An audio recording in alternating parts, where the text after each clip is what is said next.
প্রত্যেক দিনের মতো আজও আমরা পড়ার পরে চলে এসেছি খেতে। আর দেখো, পরোটাটা একটুখানি পুড়ে গেছিল বলে কাকুটা নিচে ফেলে দিল। তাই জন্য আমার বান্ধবী বলছিল, ইস, ওটা আমাকে দিয়ে দিতে পারতো, আমি খেতে পারতাম, বা আমার বাড়ির তো আমাকে দিয়ে দিতে পারতো। আর সত্যিই তাই। যাই হোক, আমি বাজার থেকে এনেছিলাম একটা ছোট্ট দেখে কেক, কারণ ঠাম্মার জন্মদিন ছিল তাই। আর এখানে কেক সাজিয়ে পারলাম না, ভাই শুয়ে পড়ছে, কেন্দে কেটে খাবে তাই। তো আমি এখানে ঠাম্মাকে একটা সারপ্রাইজ দিলাম ছোট্ট খাট্ট। আর বুনু ঠাম্মাকে টেনে টেনে নিয়ে আসছিল কেক কাটানোর জন্য। আর ভাইকে চেপে চুপে ধরে ঠাম্মাকে নিয়ে কোনো মতে খাটে বসালাম আর বললাম, তাড়াতাড়ি তুমি কেকটা কেটে ভাইয়ের মুখে একটু দাও। হ্যাপি বার্থডে টু ইউ ফুদাও। Happy birthday to you.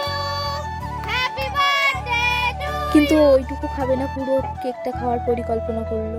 Birthday to you. Happy birthday. তারপরে বাবা বাড়ি আসার সময় নিয়ে এসেছিল আমাদের সবার জন্য একটা করে সামোসা।